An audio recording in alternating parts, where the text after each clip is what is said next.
Welcome to the Stoa. Today we have Zan Perrion with us, author of The Alabaster Girl. Zan is a relationship coach, and he was known to be part of the pickup artist community when it first started, which we'll talk about in a moment. And as some of the people at the Stoa know, that I was into that scene to an extent when I was younger, and Zan was known as like he was not really a pickup artist, but he was known as like the romantic guy, the Casanova guy. At least that was my kind of like understanding, a lover of women and beauty. And one of my philosophical coaching conversational partners was a part of Zan's group.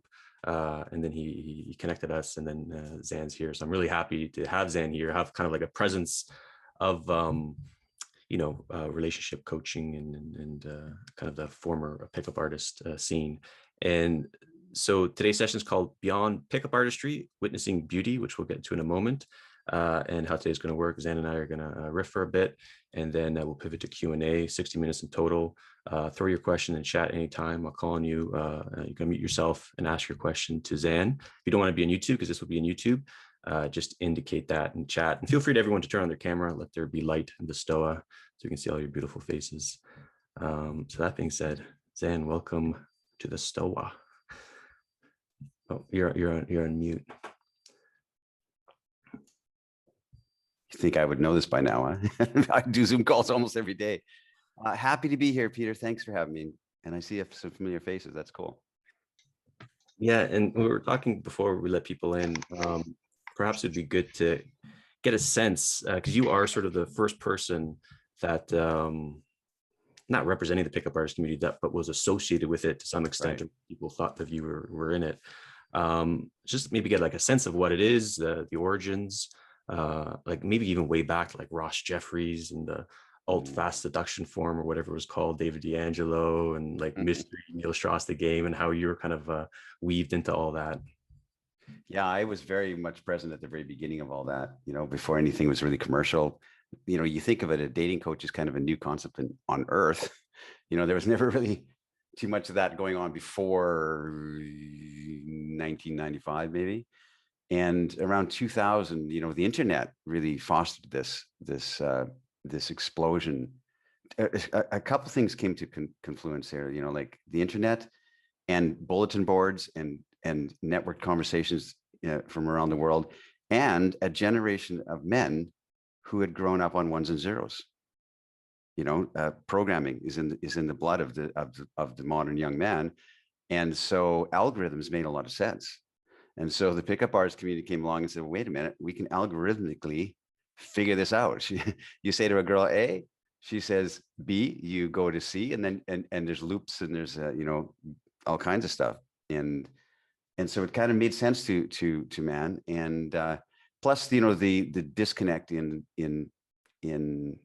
relationships, that for whatever societal reason there is, we all know that it's there's a disconnect, and there's a lot of aggression and a lot of suspicion.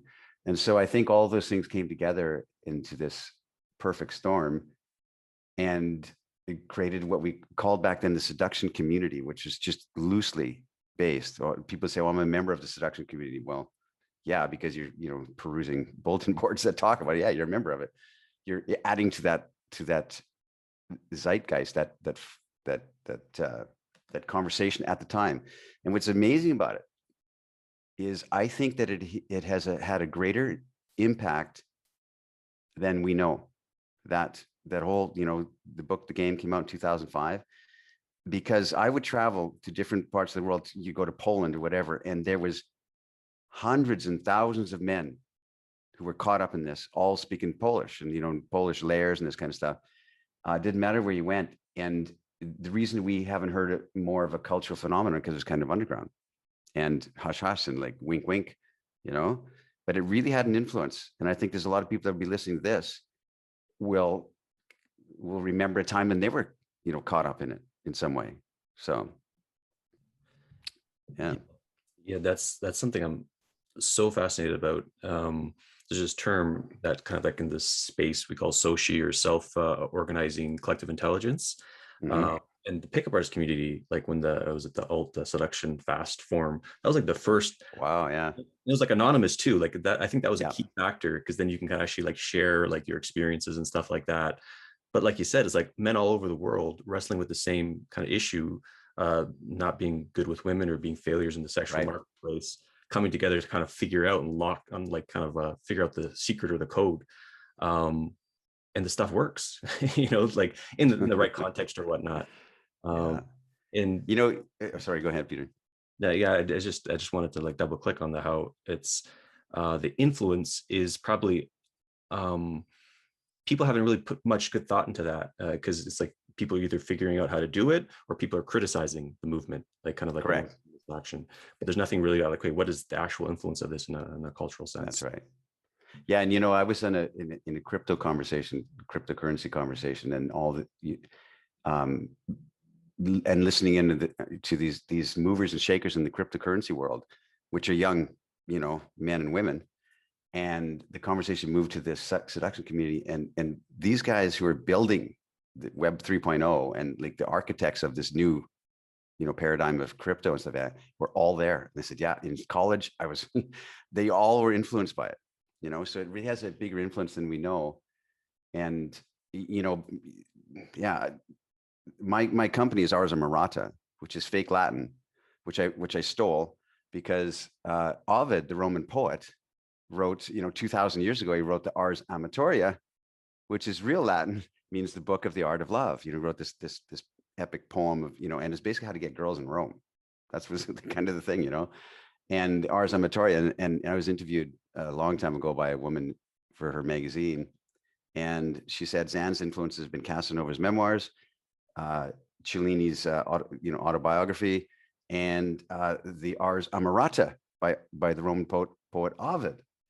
But so she misspelled it, Ars Amorata, and I absconded it and took it, and it's kind of been my trademark and my company name. It means nothing. It's fake Latin, but we use it and you kind of get the sense of it, Ars Amorata, what it means. So yeah, man, it goes back 20 years. And like, because you were always different, and you're still different, but like the feel into the community, like maybe the good, bad, and ugly of it.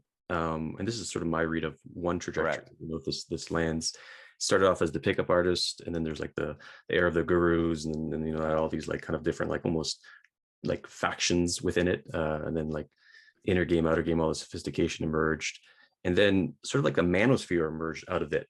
I think in a sort of a reaction to feminism, like Artiste and Rouge and stuff, and that was a different kind of like a political wing, and then the incels and all that stuff emerged. And then the pickup artist proper is still just teaching people about techniques, but a lot of people conflate these two things together. Right. So I'm wondering how you saw the movement evolve and where you fit in it. Yeah, I have very strong thoughts on that because the seduction community, the pickup artist movement started, and it captured the hearts and minds of this generation of young men because they were lost and there's no instruction for men. That's the truth, and all the dating vice and all the stuff was geared towards women back then. And so the men jumped onto this, the young men jumped onto this. And the problem so the need was real.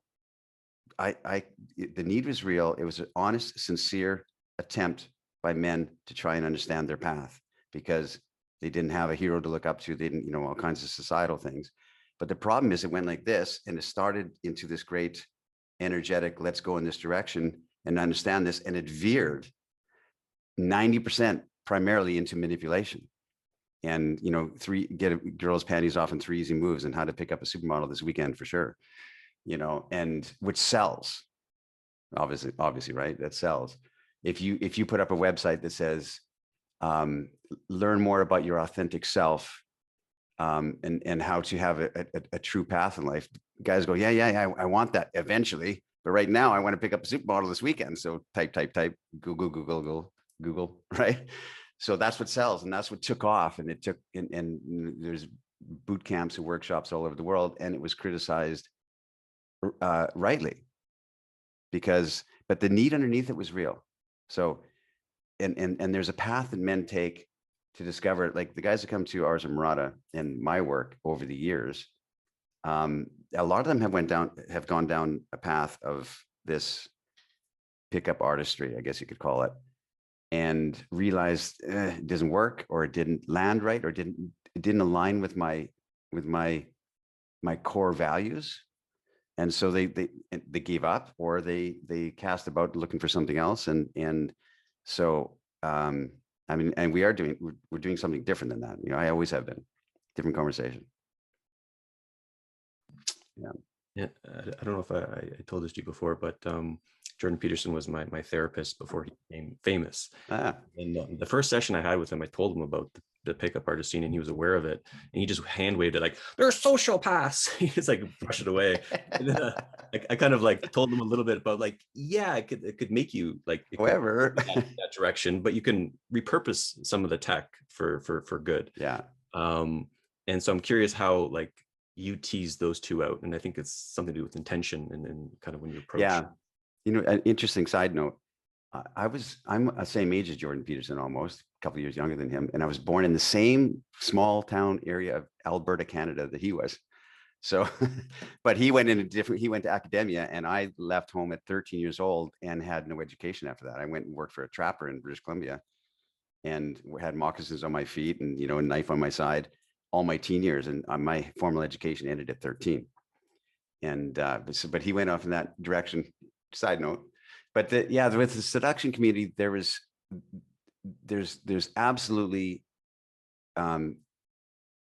needed criticism against it, but everything got blanketed in the same thing. Even anything that was sincere or honest or well-intentioned, everything got blanketed with the same thing, to the point where you keep going along, and these companies got so notorious, and these pickup artists got notorious, that Facebook stopped accepting any kind of ads related to dating whatsoever, because they didn't want to be associated with it. YouTube did, and Patreon and Kickstarter, they just closed anything accounts that smacked of how to get a girl.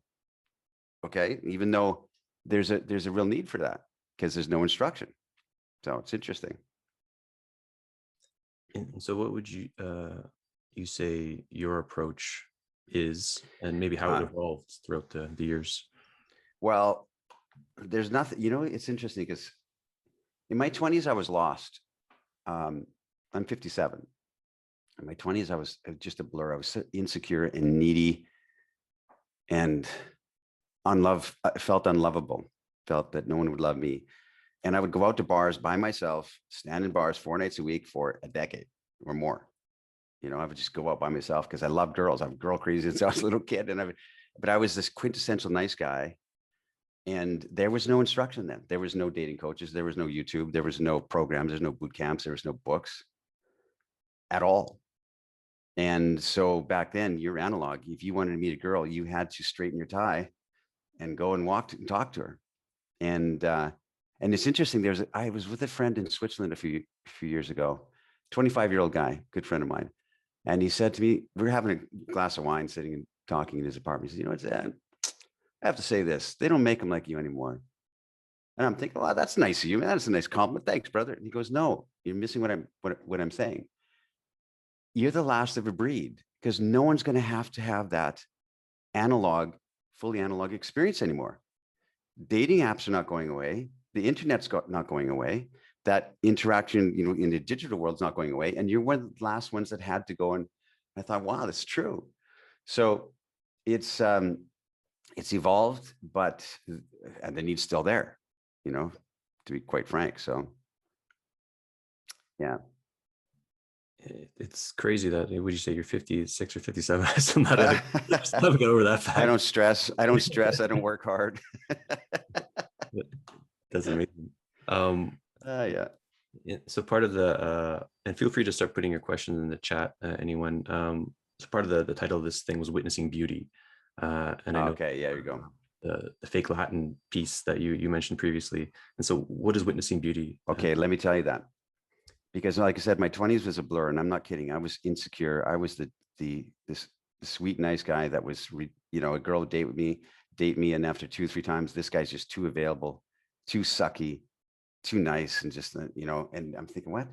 So I spent my 20s standing in bars and observing dynamics, social dynamics, and the way men approach women, et cetera, and trying my own thing. And then in my 30s, I started to get like little, what, really? Because I said this to this girl, and I said that 100 times before, and I thought it meant this, but it kind of really means this. And I started to get these little light bulb moments. And then I spent my 40s writing about it. So my book, The Alabaster Girl, took 10 years to write, birthday to birthday, published it on my 50th birthday.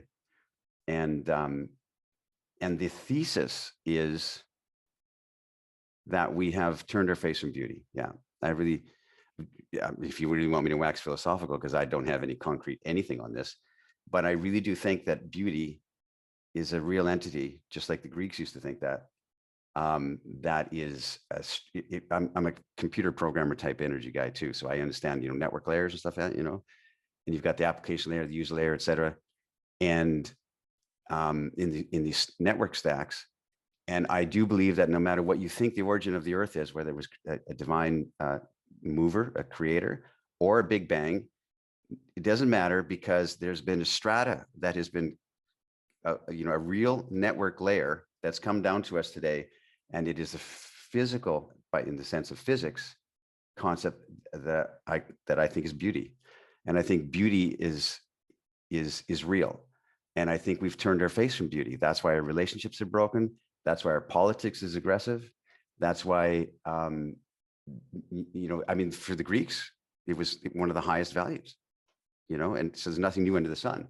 So I really do think, and this is my delusion, but I do think that beauty is a real thing. That's why we have the concept of frisson, which is goosebumps.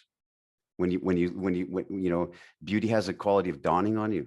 It dawns on you. So you see a painting, you see a sunrise or sunset, or you see the face of your beloved looking at you, smiling at you, and there's devotion, and something in you is connected to something which I call beauty.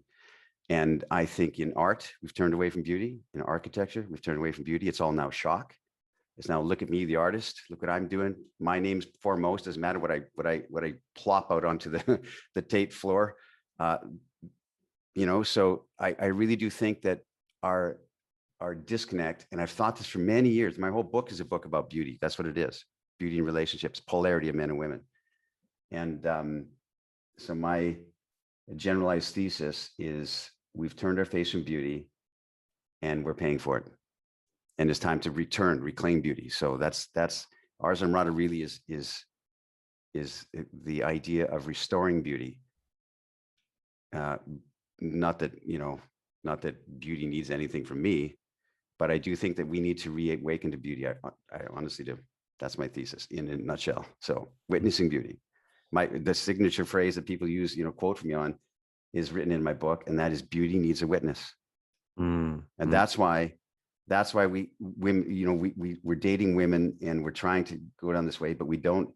And women are not displaying the feminine grace of beauty, because everything's like aggression, and in the presence of the right man, and this is the truth, women blossom, and they become the beauties that they are. That's the truth of it. Politically correct? I don't know. I don't care. It's truth. So, yeah. The quote from Dostoevsky comes to mind: "Beauty will save the world." Save the world. Yeah, and I'm totally down with that.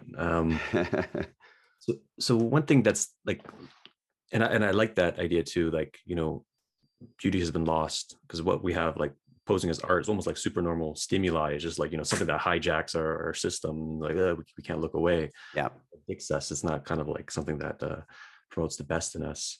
And so, contrasting the pickup artist is sort of like manipulation, instrumentalization. Like, I like the term fuck bodies. Like, make yourself a fuck body, treat someone else like a fuck body.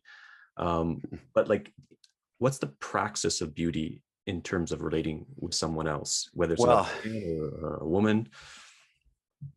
Yeah. Okay. Yeah, because it's very philosophical, right? So how can you take that and put it into your energy today? It's a perspective shift, I was on a radio show, I don't know, 10 years ago. And the woman was a sexologist. And so she had this 15 years, she had this radio show on sex, and I was being interviewed. And she said, Zan, uh, I have the question I ask all my guests. And I want to know your opinion on this too. I ask every guest this. What do you think that pornography has done to society today? What influences that had? And I'm like, I don't have a response to that. And I'll tell you the reason why, because yes, I get, and I can intuit from my peripheral understanding that pornography and the pervasiveness thereof has absolutely had an influence on our sense of intimacy, on our body culture, body shaming, the way we look at ourselves and compare ourselves, on relationships, on all these things. Yes, I get that it's had an impact and it has a societal impact, but there's enough people talking about it. They don't need to hear my voice, my opinion on it, right? So I've never talked on societal things at all. I've never made comments about feminism, never made comments about men going their own way, never made comments on any of this stuff, because the idea and the praxis thereof of this beauty seeking, beauty restoration, is it's taken and run around all of that conversation, because there's no escape. Once you start saying, well, I'm going to talk about evolutionary biology and sexual mores and the idea that feminism has destroyed this and men going their own way, you can't get out of it, because it's just debates and it's a volume of people talking about that. So the idea of ars amorata and what I'm trying to do is let's go around that. Let's restore the concept of beauty and the simplicity of that into our hearts, our lives, our relationships. So yeah, it's not a societal pursuit at all, and we make no comment on it. We just let's seek beauty. Whatsoever things are beautiful, think on these things, says the Bible. And I believe in that. Yeah. And the gentleman who's your student who introduced us, I was just like really impressed with his presence. Like what's going on? Something's there. You have something going on, and then so there's something that you're doing that's working. In contrast to someone like I used to teach at the Dale Carnegie training, so I teach social skills, and then there's certain people like who just learn neuro-linguistic programming. There's like kind of like a creepy vibe often with people who just learn that, right? And so there's like certain like energies associated with certain techniques, if you will. But there's something going on with even you right now, a very embodied presence.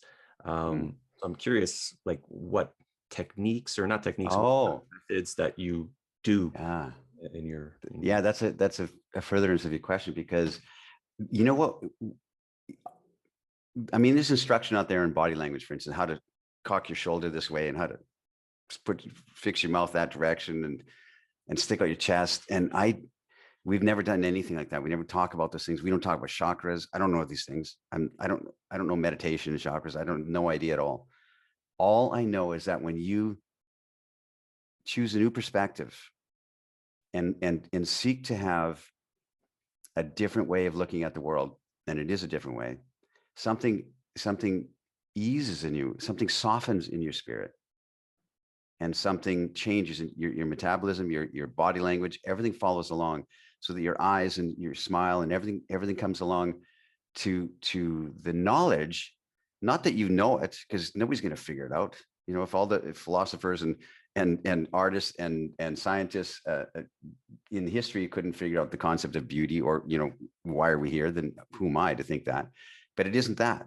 It's like just the knowledge that you are on a sincere path. So you can say to yourself, and men can say to themselves, you know what? At least I'm sincere. At least I'm trying. You cannot, you don't have to beat yourself up. You can say, that didn't work. I tried to meet this girl. I tried to do that. It didn't work. But at least I'm trying. I'm a student of life. No one can take that away from me.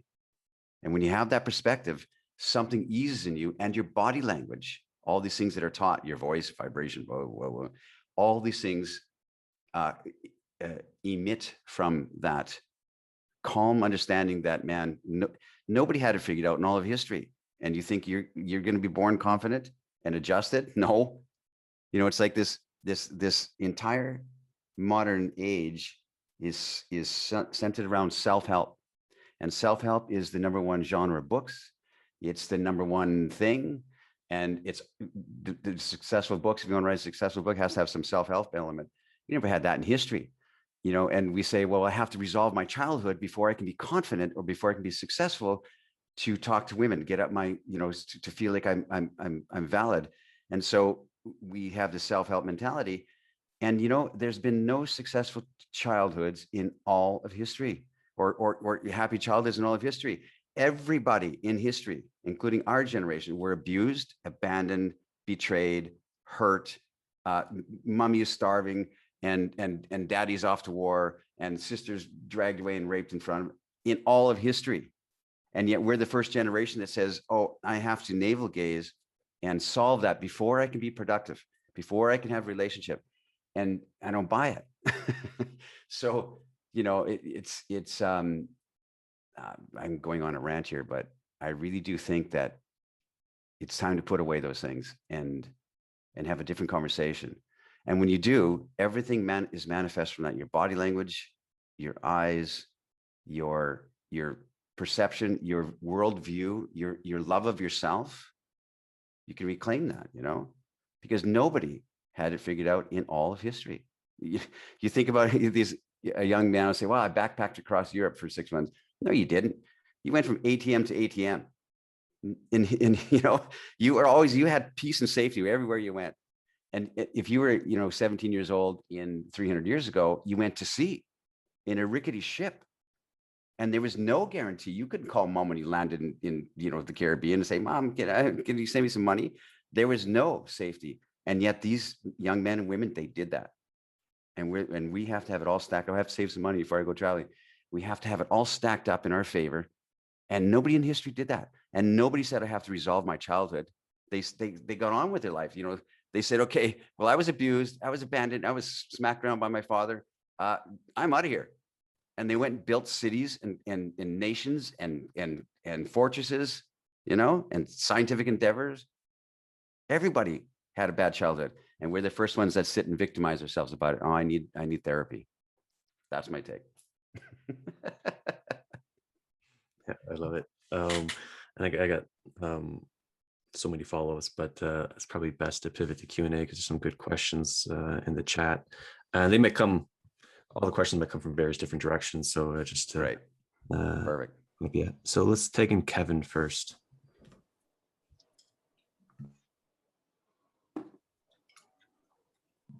Kevin, you still there, or did you bounce? Hey, what's up? It's Kevin. I'm still here. Hi, Kevin. Do you want to ask your question, Kevin, or do you want to? Well, maybe there's some technical issues with Kevin, but Rainbow Snake, you also had a question. We can take you in. Hello. Hi, Rainbow. Hello. Hi. Lovely to be with you. And Peter was right. You have such a beautiful presence and soaking that in. Thank you. Yeah. And so much of what you say resonates, especially about just focusing in on victimization or just going off into the world and creating. That's been alive for me lately. My question is, would you speak on what you love about relating to women, as you've meditated on it so much? And I haven't read your book. I've got that dog-eared for later, but what is it that keeps you coming back for more to the well? Well, that's so interesting because I've never lost my love for women. And the difference between me and a lot of guys, they say they love women, but I really like women. I like them. I like what they represent and what they impart into the world. And I like the life, to me, women have this concept. I don't know if it's politically correct. Women birth us men, and they rebirth us. And this is what we've forgotten. When you make love to a beautiful woman who's quote unquote out of your league, and anybody who's listening can understand this, and she receives you, as opposed to getting drunk and you convince her, she receives you into her. There's a rebirthing that happens in man, and it almost makes a tear to his eyes because he feels invited in, and it's heartbreaking to men that we don't have that. We rub genitals a lot, we get drunk, and we bang a lot. But when you have this true beauty energy, which is only I'm not politically correct, but which is the feminine spirit. That's the great strength of the power of the feminine spirit, which which we have lost, or we're turned away from, just like we've lost the true masculine spirit, and it's all aggression, or nice guy energy. So I think when a woman receives a man in, and he can feel that he's received, that creates art, that creates music, that creates symphonies. The desire for that. This is what we're starving for, to be with the beloved. The beloved, the Bible talks to your beloved. That's what it is. And we don't have that. We have relationships that are, where are we going to be in 5 years? And what does this mean to you? And hookup culture and the whole thing. And we've lost the sense of our beloved. So long-winded answer to your question, Rainbow, is that I do think that women represent something that men do not have and need. There's a lot of men's groups, there's a lot of men's groups, and they sit in the forest and paint their faces and beat their chests. But we can't have any strong men's movement on earth if it's not aligned with a strong feminine movement as well. Then it just becomes this us versus them. And so my whole thing, there's a lot of coaching out there that's like, okay, men, let's get together. Let's secretly talk about how we're going to get these women. And then my whole coaching is with men. I coach men, but it is awash and imbued with the feminine spirit. Otherwise, what's the point? So I just really like women a lot. I like what they bring to the earth, and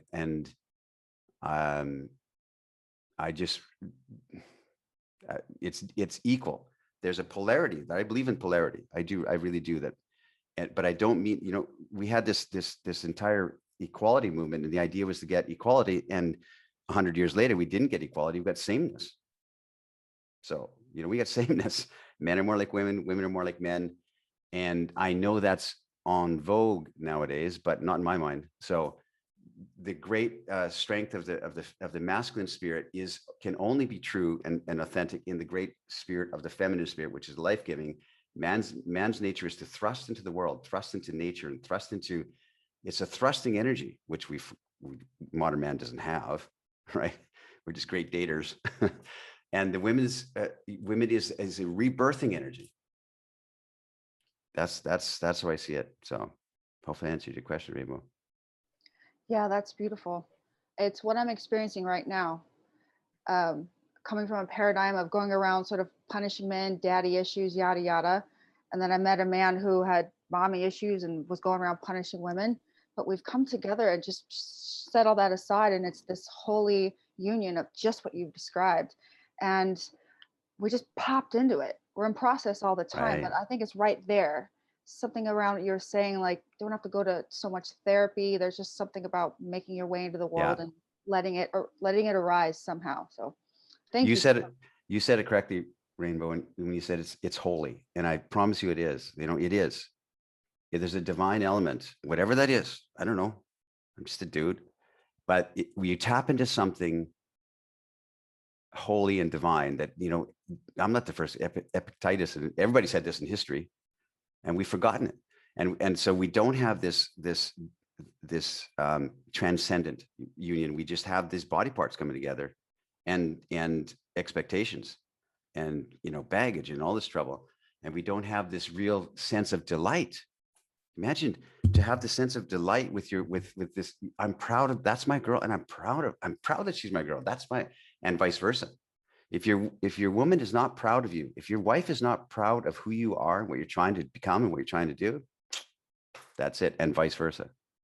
She has to be proud and say, that's my guy over there, that guy. And she feels that. And then you feel inspired, and vice versa. All these things have been ripped away from us and became this, thematic, mechanical, hooking up and dating and whatever. Yeah. Cool. Thanks, Rainbow. Kevin, you good now? Yeah, let's try again. Hey Zan. Hi, Kevin. I have a question about fear. So you seem to have an unconditional, based on what I've read from you, you seem to have an unconditional appreciation of beauty in women. I'm wondering what the relationship between like beauty and awe and fear. Like nature is beautiful, but it also has the possibility to destroy you. And I think Camille Paglia has some interesting thoughts on that. And many men are terrified of women, and perhaps this is something you used to feel. And how did your attitude evolve over the years? Is there a relationship between this fear and awe and beauty? Yeah, that's a good question, because I think it was Edmund Burke, the philosopher, or Kant, talked about the idea of the sublime. So, the concept of beauty, and then they invented this, or they came up with this new sense, which I think Nietzsche clamped onto too, which is that there's beauty and then there's the sublime. The sublime is like the Grand Canyon. It's beautiful, but in a way that overwhelms you and instills this, this sense of fear. And, like a storm on the sea, and you bind yourself to the mast, and the storm is raging stuff, and there's a beauty to it, but they called it the sublime because it's so it's so fearful, and it is giant, way over us, ginormous, and I don't buy it. Sorry, philosophers. I don't think so. I don't think that the sublime that they called it is the same, that fear, which is awe, like you said. I don't think that's bound up in beauty. I think beauty has a, and this is my thesis. I don't know, I'm just a guy, right? So I could be completely out to lunch. So I'm just saying, I think they were wrong in that, Burke and those guys, because there is a fear-inducing thing, which is an awe, which is properly named with awe, but not sublime. And I think, as I said, there's beauty has this, like I said before, it dawns on you. It's something that it becomes aware to you. You contemplate. I think it was Aristotle said that the only life worth living is one of contemplation. And that's the truth. I really believe that. So you consider, you ponder your days, and you look. So when you look at in a museum and you look at a painting that really moves you, or a piece of music that gives you the shivers, that moves you in that way, I think you're connecting with beauty. That's what it is, and anything else is variations on that. So I hope I answered your question, Kevin. Like I just publicly said, I don't agree with Kant and these guys. Well, what can I say? That was pretty good. Now I'm wondering, like you made it sound like in your early days you sort of you were fear-ridden. Fear. Yeah. So how did what was that transition like? You know what? That's a good question too, because I was trying to be cool. I would walk around with imaginary lats, like sticking my chest out, trying to be cool. I'd lean against the bar and stand there till the lights went on by myself. No way was I going to approach a girl. I was too afraid, too nervous. Because remember, I didn't have a social training. I had none. I was in the wilderness as a kid, as a teenager. Came out of there at 18 because there's no girls. And I gotta find some girls. Came out of there when I was 18, but I didn't go to high school, the traditional high school. I didn't go to college, university, so I didn't get that kind of social training you get. And so I was incredibly, I got my training, my social training that I thought from romantic movies. That's it, which we know is all, ridiculous. In the end, the nice guy gets the girl. When Harry met Sally, I don't think so, So, so yeah, my 20s was bound up in massive insecurity in my head, beating myself up the next day, thinking what an idiot you are, and just really, and what changed it for me was this slow dawning. I said, I'm going to figure this out no matter what, and I never gave up. Somebody asked me recently, did you ever get discouraged in all those years of rejection? Did you ever get discouraged and think, I never gave up. I never got discouraged. Well, I was discouraged all the time. I shouldn't say that. I never turned away. I said, I'm going to figure this out. Every other men have figured out, I'm going to try and figure this out too. And there's a moment, that you look yourself in the mirror and you have to say, stop hoping your past is going to change, because it's not going to change. You shake hands with the past. You shake hands with what happened to you as a child. And, and that hero, that mythic hero, is not going to come and help you.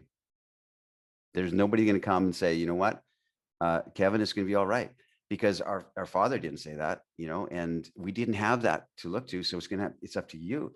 So the awareness, the change in me came to realize that especially when I started to understand in my interaction with women, I did my 10,000 hours, believe me, talking to women, that I recognized that the most beautiful girl that you think is so confident and so aligned and so alive and so and so blossomed is in her head thinking, I suck. He's talking to me. I had garlic for lunch today. I don't feel fresh down there. All these things is rattling around in her head. So you talk to a woman and she's giving you yes, no answers. Yeah, yeah. And you think, oh, I'm not dynamic enough. I'm not interesting. I should be. And she's thinking, I don't know what to say. I feel like, and we don't know that. I tell that to men that women are insecure and they say, look at her compared to me. They almost get mad. How could she be insecure? But they are.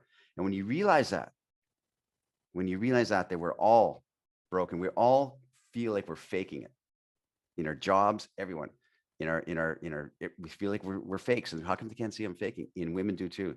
When you realize that, so you can relax and say, we're all broken. So I'm just going to plain speak and say it.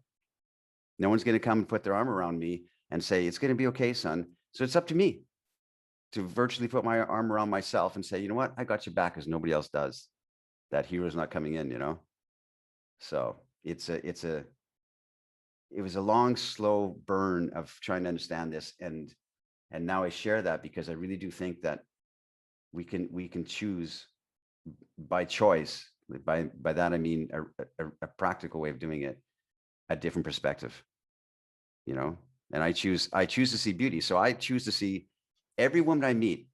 To me, there's a beauty that just arrived. I like women. So when they come and the waitress comes, I'm like, I'm sitting with Peter and it makes me smile because there's a woman. She could be 80 years old. She's a woman. I like it, you know?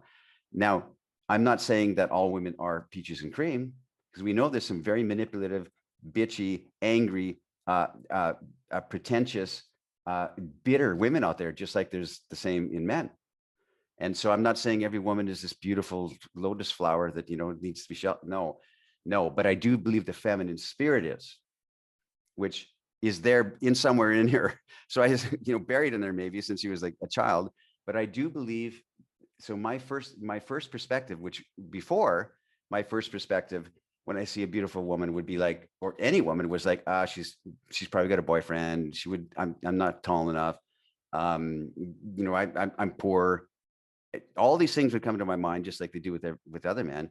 But now my perspective is she's a beauty until she demonstrates that she's not a good person, not a nice person. Then you cast her aside. I'm not going to teach a woman how to behave. There's a pickup artist concept, you know, you have to like my way or the highway, teach a woman how to, you go into a bar and you talk to women and they say, excuse me, but we're not interested. And the pickup artist would say, well, you have to now be dominant and show and teach them you can't treat people like that. No, you just turn your back away and wander off. Your energy's blocked. Why go where your energy is blocked? It's like riding a bicycle with the brakes on, you know, it's like, doesn't feel good. Cool. Thanks, Kevin. Zan, we have a bunch of awesome questions. I just want to be sensitive of the time. Do you have a hard stop at the hour or could you go? I don't, but I will try not to ramble because I get going. And I can talk for 2 weeks here, guys. So I'll try and be concise and bottom line. Sorry. Is it 15 minutes after the hour? Is that cool? I'm good. Yeah, it's evening here. I'm in Romania. It's evening here, and I'm sitting around here, and I've got some water, and my evening's free. Beautiful. Yeah, we got some delicious questions. Rebecca, you had a question. If you can unmute yourself. Sure. I've already spoken to this some, but I'm wondering so you have this. What's unique about your approach to women is this stance, this love of beauty and appreciation of beauty. What do you think if you were to flip it, the female towards male equivalent would be of your energetic stance towards women? Another way of phrasing that question might be, what do you wish women understood about what makes men bloom? Well, okay. That's a great question. You know, I wrote in my book, you know, what women are attracted to in men. And you know, people are jaded and think that women are attracted to Lamborghinis and all this kind of stuff. I'm not talking about any of that. Women are attracted to the same thing in men that men are attracted to in women. That's beauty, the beauty of men. And the beauty of men is a lifelong devotion to his art or his passion or trying to find. That's why women are, fall in love with starving artists, because they're so caught up in a treasure seeking life. They're seeking treasure. They're trying to find that. So I would be a good coach for women.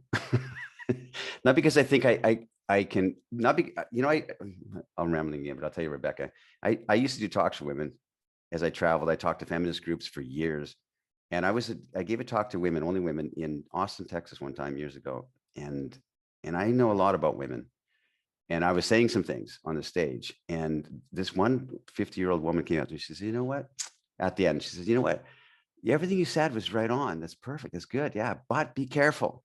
She told me this early on. Be careful, because you're not a woman. And so I've never set out to coach women. She's right.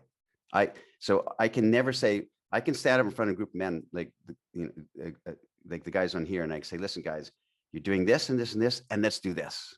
Let's transform it, and here's a better way.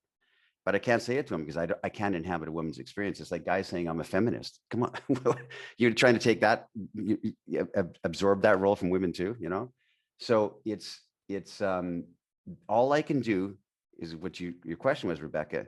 I can't coach women, but I can tell you what makes a man pause. And I know. I can tell you what makes a man think. There's something. Stop and think. He might be, traveling. He might be sleeping with women, but that one woman. There's the qualities of her that make him really think. Think this is a real encounter. So and the problem is, if we expose these kind of things, which is authenticity, vulnerability, our love of life, our curiosity, you can be taken advantage of. So everybody turtles, and nobody shows their true self, and everybody's trying to protect their self. But the truth is, men want to be inspired. They want to know that their woman is, like I said earlier, is really proud of them and really believes what they're trying to do, and knows and is more supportive of him than he is of himself. Yeah. So he feels it's like the warrior's repose, and I'm going back to archetypes and man-woman roles. I get it.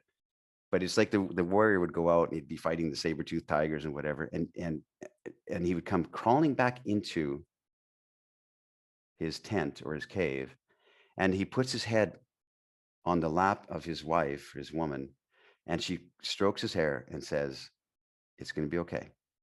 Out there, he's the one that's making sure everything's okay.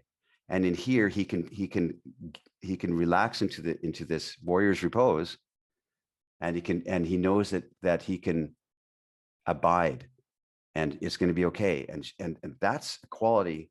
This is a quality. This is incredible. Let me understand this for a second, because that's for lack of a better word, that's that mothering instinct quality that men seek. And I don't mean, and the problem is, if they're only seeking mothering instinct quality in women, then they are wimpy nice guys. They're little boys. They have nothing in them. There's no strength in them. And it's the I've talked to many women, and it's the dichotomy of women, the saint and the whore, which is inherent in both. It's part of the psyche of all women. All women have this. And so if you're appealing only to that one part of her or the other part of her, then there's not fulfillment. It's like can I keep going a little bit here? I hope it's answering your question, Rebecca, because I go on. It's the quality of men that I studied and thought about all these years, and which is great, is the idea that they are simultaneously, the men who I think are fantastic in this world, in the relationship as I've had, they are simultaneously two things. They are father figures and little boys that need saving, simultaneously. So in other words, they know how to move through this world. They know how to set their boundaries. I don't do this, it's a father figure, and the little boy that needs saving. And when the wife or the woman or the girlfriend has this desire to stroke his hair and say, it's going to be okay. Fix your collar before you go out. You're going to your business meeting. Let me fix you. Let me adjust you. That's a life-giving energy. And if you're only that little boy, you're the nice guy. And if you're only the father figure, you're the dominant asshole. But combined, it's intoxicating to men and to women. It's like it's the real thing. So Yeah, answer your question. That's amazing. I'll take in Rebecca for follow-up, but what comes to mind is like, boyish charm. That's attractive in contrast to that, like being a kid or a child. Right. That's not attractive. That's not attractive. Yeah. Correct. Rebecca, do you have any follow-up? That's really beautiful. Thank you. Yes, it's a little bit of a tangent, but as I'm thinking about how men and women fit together, and I'm thinking and mentorship, I'm thinking about the complexities that come from just the sheer intensity of male sexual energy and the demands of that. Mhm. How and of course that's going to create a sense of well, desperation, in a word. Mm. Do you have, and that of course that creates all sorts of, well, I don't Yeah. need to say. When you think about mentoring young men, what are your thoughts on dealing with men's, especially young men's sexual energy? Perfect. I think our sexual energy is divine. That's what I think. And Agreed. we've been given a short shrift. I think that the idea that men's sexuality is toxic is a sin. That's what I think. And we're crusaders against that. I think that we're born with this thrusting nature. And the idea that men, I mean, it's rampant in the media, et cetera, that, that men are all one step away from being a rapist. Put them in the right circumstances and they're generally a rapist. Or that, if they walk a little bit too slowly past the playground, that's a pedophile for sure. It's wrong. It's a sin. And I do believe that, so this is what I tell young men: love that you have this sexual energy. You've been created this way. You've been born this way, that you have this thrusting nature. That love your sexual nature, as opposed to being ashamed of it and suppressing and hiding it, and have a real empathy and joy around it, so that you're not aggressive and you're not staring at women's boobs and you're not being that kind of a pig. And and the problem is this: the male aggression, the aggression is out there. It just it's turned inward. In other words, the idea of danger in a man, for instance, which is a concept we talk about in our programs, what is that sense of your dark forest? What is that darkness that you need to inhabit to be fully integrated? And that danger is in a man is natural and needed, that male aggression, and is when it's directed outward from the cave to protect the family, the home, the community. The problem with with a lot of male aggression or male sexual aggression is it's turned inward. In other words, it's violating the children, and it's violating the women, and it's violating the community, and it's turned inward. And so we think that's obviously toxic. But truly directed, which is out there, which is your wing around the brood, and your love of and the empathy of community, family, and out there is directed your aggression, then it's a good thing. So I talk to young men about this a lot. Like, do not be ashamed, and don't disrespect your youthful vitality. How can you? I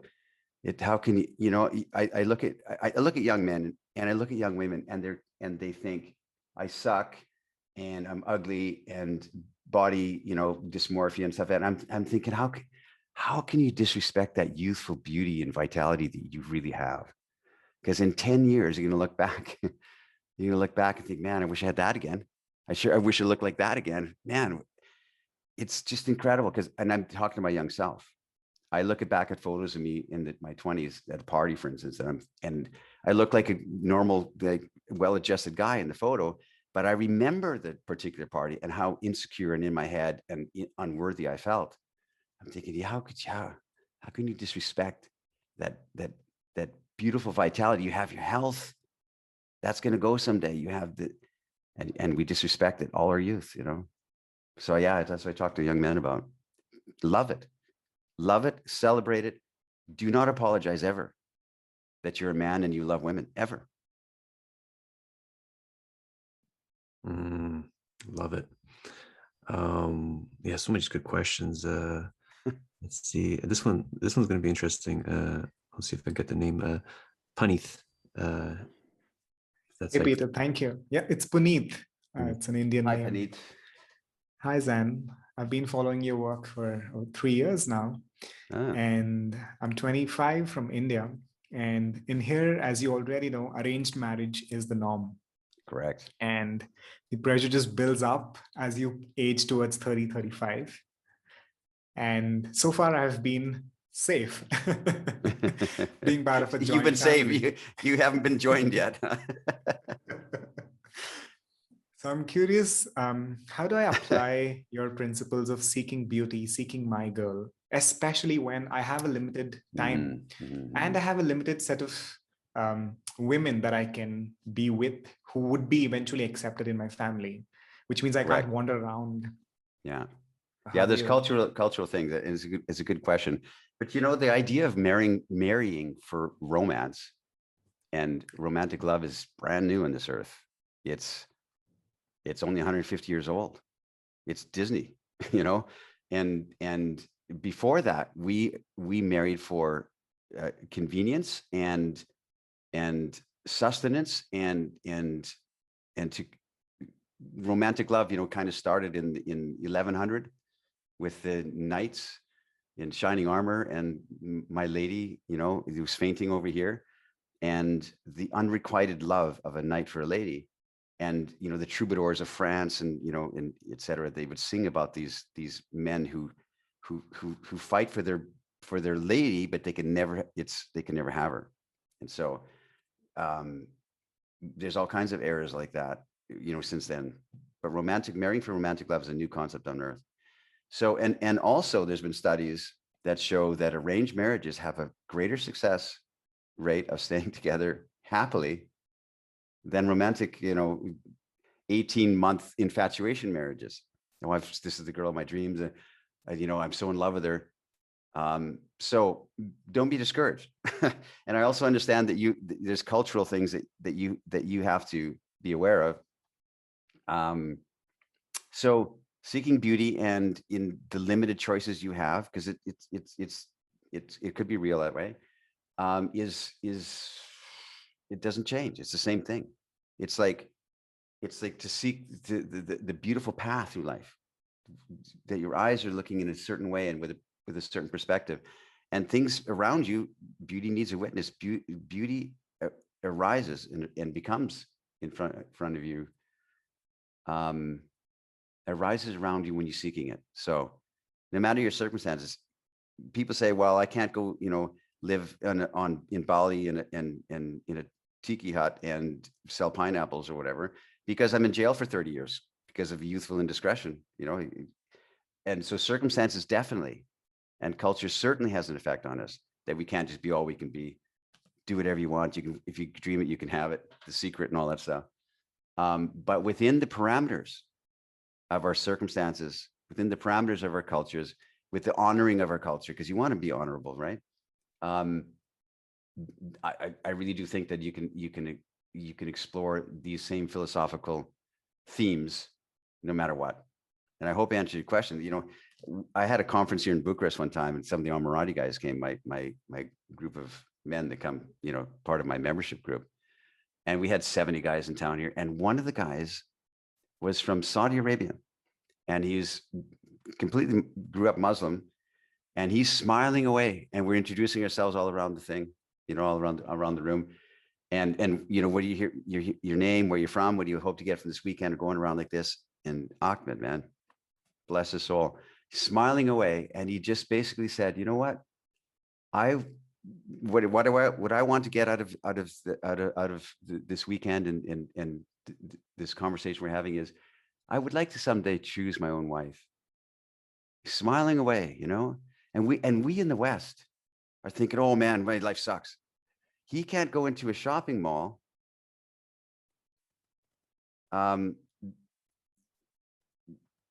Restaurants, you know, have curtains around it.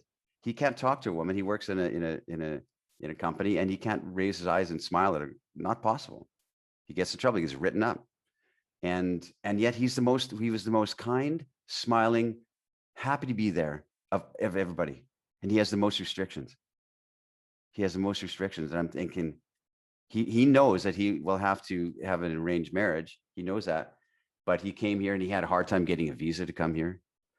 And he did it. And bless his heart, he was the most grateful and joyous presence of our group. And everybody else is like, oh, my life sucks and women reject me. And he has no he has no choices, this guy. I'm sorry, Puneeth. I'm sorry, Puneeth, to ramble on there, but within the parameters of what our life is, man, be the one that creates the beauty around you. I talk to men all the time. I say, you know, head toward the light and only the light. That's the end run around all this, you know, social discourse. Head toward the light and only the light. And then men say, but what if there is no light? Then it's up to you. So you have to be that light. You be the light for others. Thank you, Zan. That did give me a different perspective to look. It does feel good that I'm not in Saudi Arabia and I'm in India. I appreciate that, Puneeth. Thanks for your question, brother. Rob Hart, you had a question. Yeah, thank you. So in recent years, it seems like the stakes have gotten higher for men taking initiative, for approaching women, for expressing attraction. We've seen men get publicly shamed, sometimes for real, you know, shameful intentions, but often for just mere mistakes, misread signals, stuff like that. It seems like the consequences of failure are like more serious than they were before. And so, you know, for men who get stage fright about asking out women, it used to be you'd hear the advice, just fail more and you'll get used to it. Do you think that advice is true, or has it changed? It's changed. I'm telling you, because I mean, there's doctrine out there that you shouldn't, you see a pretty girl on the street, you shouldn't say hello. Huh? You know, like that's a violation of personal space. And we've been doing that for, you know, since we were limping along in the savannah, you know. And it's, so I don't buy it. I don't care. But there are risks involved, that weren't there before. That is correct. And I don't know what to say about that. It's if you know, you look at what's the TV show Mad Men, you know, and the guys are just like animals in their advertising agency to the women there. And that was kind of real. It was like they based it on the real way it was. And now if you say to a woman in your office, for instance, wow, you look nice today, you can get in trouble. Maybe I'm exaggerating, I don't know. But yeah, things have changed. And there's a lot of, and I'm not saying we should have to go back to the patriarchal, you know, men stomping around drinking the 3 vodka martini lunch, and the women have to be like secretaries in their high heels and represent for us and display yourselves. We don't have to go back to that. Of course not. But something is broken in society. And yeah, it's different. So I don't have an answer to your question, Rob, except I acknowledge that's the truth. Just a follow-up to that. For men who want to get past the stage fright, is there a place where it's safe to fail? Is there a way you would coach them? Well, you know, you look at the last 10 years and say somebody who's, you know, 18 to 28, that range or whatever. The last 10 years, we have lost our social consciousness, how to fail, or how to in an analog world. In other words, we've had Tinder for all these years, and that's how most people are meeting nowadays. And we've had a year and a half of this lockdown. So we've lost our, there's an entire group of young men that are growing up through these years that don't have an idea how to go out there and try and fail. So I think the future is going to be a premium. If you want to be a dating coach or an approach coach, I think it's gonna be a premium on those skills, because we've lost it in a generation. At the same time, it's got to be, the problem with the pickup artist community and this approaching, pushing guys into sets, is that it's just the numbers. It's just hammering through it all and bothering women. It's basically going to the mall and bothering women. It's what it is. And you think, oh, I talked to 30 girls today. No, you didn't. You bothered 30 girls and called it, I approached so many women, but that's what it is. And so but the skill set is still the subcommunication, which is a whole new talk. I won't even get into it. The subcommunication because women are subcommunicating with men all the time. And we don't, it's like a radio station we don't have a receiver for, and we don't pick up on it. And when you start to see that there's a subcommunicated energy, and there's a smile across the way. And, when you see a woman in a lounge or an art gallery or something like that, and you see her and there's something about her, you can't put your finger on, but you really are attracted to her and you don't know why. And you can feel that. And she looks at you and she feels that too. You could tell that there was some kind of like a moment of connection. That's real. That's quantum physics. That's entanglement. And that can't be broken. That moment, it can't be broken, because there's a real physics energy there. And so these skills are not going to go away, and they're going to be a premium. And women are as starved for this authentic interactions as men are. So don't be discouraged by the stomping around of society and the media. Don't be discouraged. At the same time, there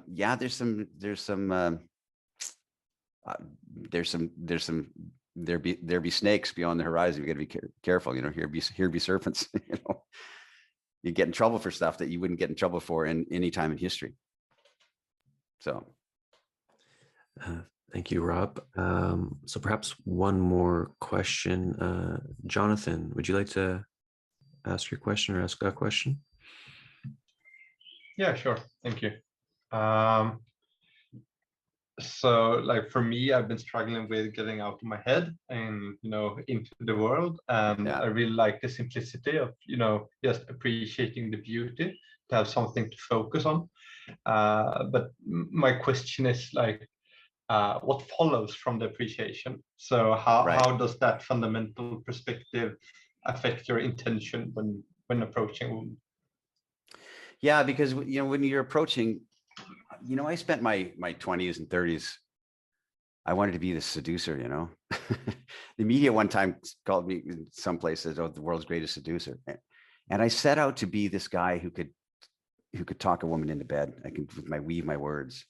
I'm a wordsmith, And I went down that path, not manipulation, but just couching things in a way that makes it that engages an emotional response. And man, what you learn if you go down this path long enough is plain speaking, just to say it, you know what, I was there with my friend Peter, and I saw you over here, and there's something about you, and I think you're a true beauty. You say these things. Those are 4 statements. There's no question in there. Can I buy you a drink? Good. Are you busy Friday? You're just saying statements of how you want the world to be arranged around you, how you see the world. No one can reject you. So plain speaking, just to say, you know what, you say to a woman, I saw you over there and I had to come say hi, and I'm a little nervous. Statement. I'm Jonathan, and or it's nice to talk to you. In Starbucks line, for instance, and I would like to see you again. That's a statement of truth. I would like to see you again. No woman on earth can say, I reject that, because it is a truth statement. If you say, I think you're pretty and I would like to see you again, and there's something about you that is attractive to me, those are 3 absolute truths that you believe in your heart that no one can reject. You can't be rejected. She can't say, no, I negate that. It's true. I do think you're pretty and I would like to see you again. So it's just plain speaking. And, if you watch the movie Vicky Cristina in Barcelona, or Javier Bardem goes up to Scarlett Johansson, her friend, and goes, listen, we're going to go to Oviedo this weekend and in a plane, and I would like you to come. And she goes, who do you think you are? We're just going to come there and have sex with you? Because I think that'd be a great plan. It's just plain speaking.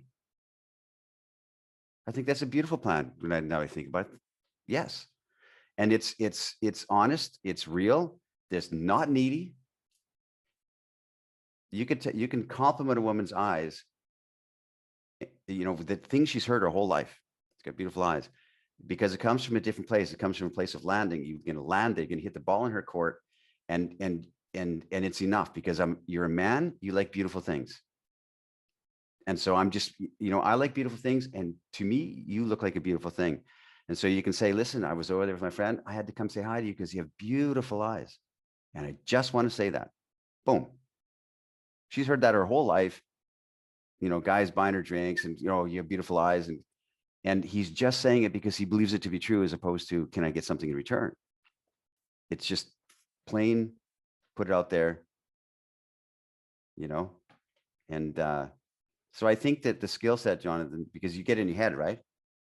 And you're trying to think, we don't approach and we're afraid because we're going to run out of things to say, or we feel nervous, or just say these things. That's what you do. You go up and say, you know what? I'm nervous and I'm going to run out of things to say, but I had to come say hi to you. Statements. They're truth. It's endearing to women. Women don't care if you're nervous. They care if you have a hidden agenda, or you're inauthentic, or you're trying to be cool. So just Jonathan, go out there. You said you've been probably stuck in coronavirus limbo like the rest of us. Get out there into the world and just say, you know what? Here I am. Woody Allen said that 80% of success is just showing up, and men today are not showing up. We stand around with our beers wishing, oh, I wish I had a girl. Wish I had a girl. So. Any follow-up questions, Jonathan? No, just thank you. It reminds me a bit of like verbal Aikido and just getting centered and just expressing what's happening. Yeah. That's great. Okay. Cool. So perhaps we'll end here. Just like Rainbow said in the chat, it's a gorgeous session. A lot of wisdom nuggets, golden nuggets dropped. Anything you'd like to leave us with, Zan? I just see that there's a whole chat here. I didn't even see any. Well, there's no time to look at it, but yeah, you can save it, or I can send. Yeah, can somebody save that and send it to me? Yeah, I'll email to you after the session. Okay, yeah, perfect.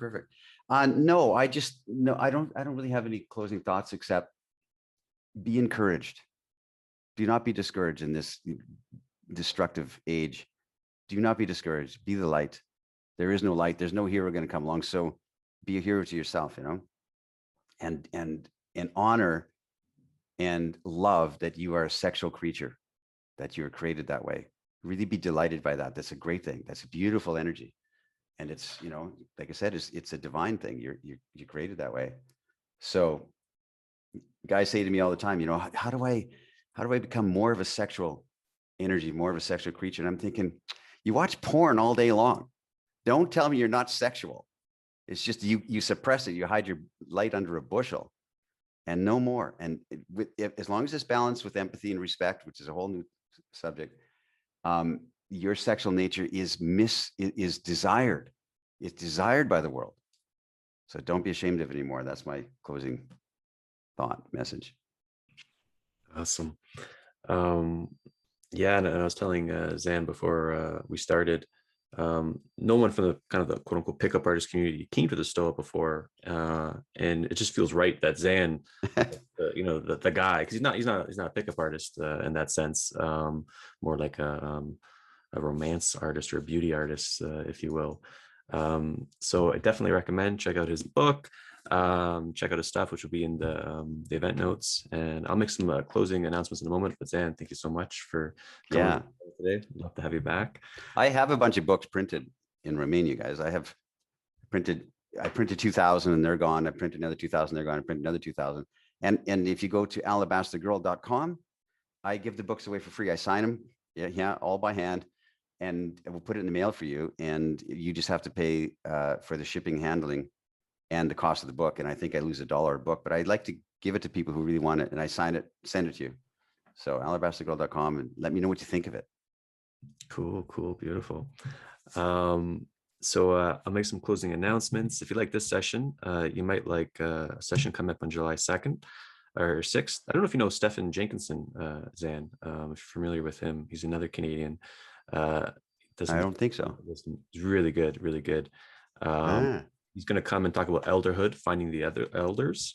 And then Susan Campbell, known as like the godmother of the authentic relating movement. She's coming in on July 12th at 12 p.m. Eastern time. Okay. Authentic relating, so you guys can check that out.